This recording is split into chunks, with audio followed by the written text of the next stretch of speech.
Welcome to Whisper of Haunted Waves. This is a story about a book that shouldn't exist.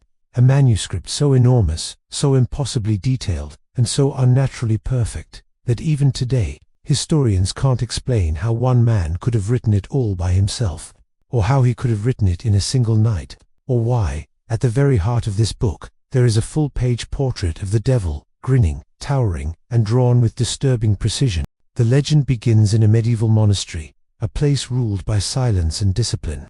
Among the monks lived a man who broke his sacred vows. What did he do? No one knows for sure. Some say he practiced forbidden rituals. Others claim he tried to summon spirits. Whatever his crime, the punishment was absolute. He was to be sealed alive inside a stone wall, left to die slowly in the dark, with only his guilt and fear for company. Terrified and desperate, the monk begged for mercy. He made an impossible promise. He vowed to write a book that would glorify the monastery forever, book containing all the knowledge of the world, every prayer, every scripture, every healing practice, every piece of wisdom known to mankind, and he promised to complete it in a single night. The monks agreed, but only because they knew it couldn't be done. They believed he would die trying, but he didn't die. Instead, something else arrived. As midnight thickened and the candles burned low, the monk realized the horrifying truth. He could never finish the book. His hands shook, his ink dried, his body grew weak. In terror, he whispered a prayer, but not to God. He cried out to the darkness, begging for help, begging for a chance to live, and something answered him. The room grew cold. The candles flickered without any wind. A shadow stretched across the wall long twisted, reaching for him. The monk felt a presence behind him, something heavy, ancient, and powerful. And with a trembling voice, he made a pact. He needed the book completed, the presence. It needed something in return.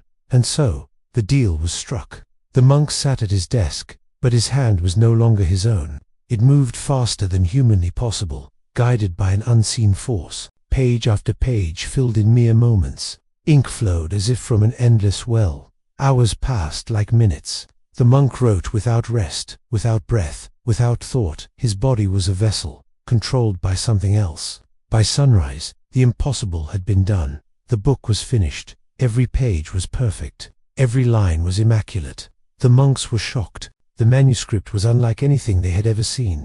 It was rich with knowledge, sacred texts, calendars, medical practices, and even exorcism rituals. They called it the Codex Gigas, the giant book. But the most disturbing part was found near the center, a portrait, a single full-page illustration unlike anything in Christian manuscripts. It was the devil himself, towering, grinning. His red eyes gleamed, and his claws seemed to press against the page. The image looked alive, as if it was waiting for someone to stare for just a moment too long. No monk could explain why the devil appeared in their holy book.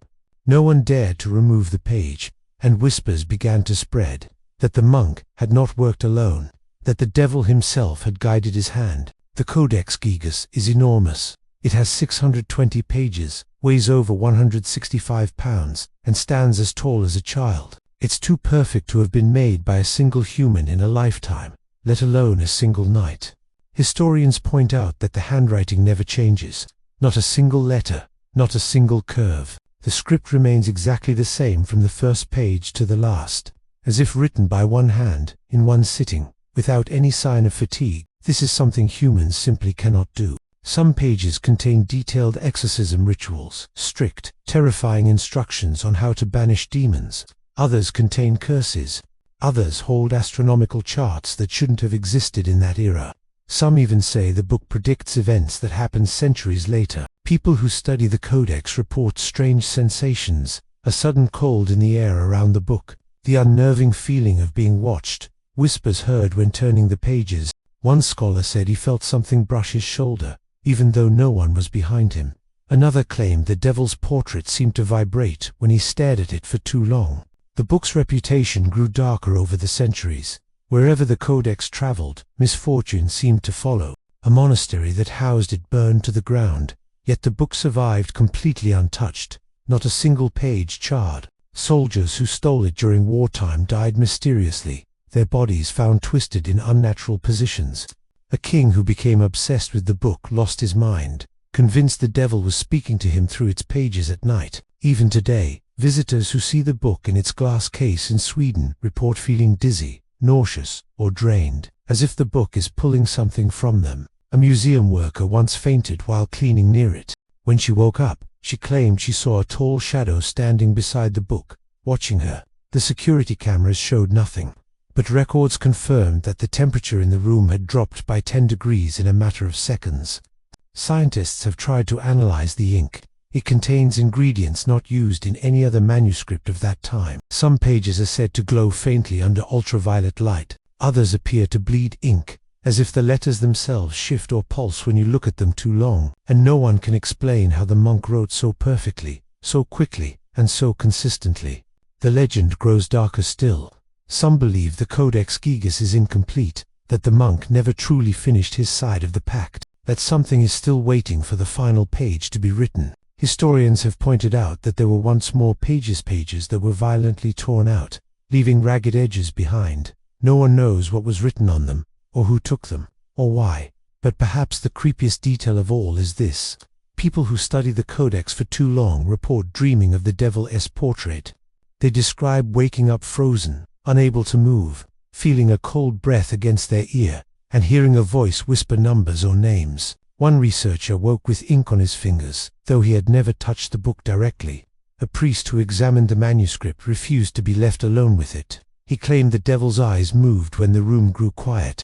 Another priest said he heard scratching sounds coming from inside the glass case, like something trapped inside the book was trying to get out. Many believe the Codex Gigas is more than just a book. They believe it is a container, something sealed, something bound, something waiting for a person foolish enough to break the pact or open what should remain closed forever. And when people ask why the devil in the portrait is smiling, the answer is simple: because the story isn't over, and some books are still hungry. Thanks for watching. If you enjoyed this story, don't forget to like, subscribe, and hit the bell so you don't miss our next dive into the unknown. See you next time.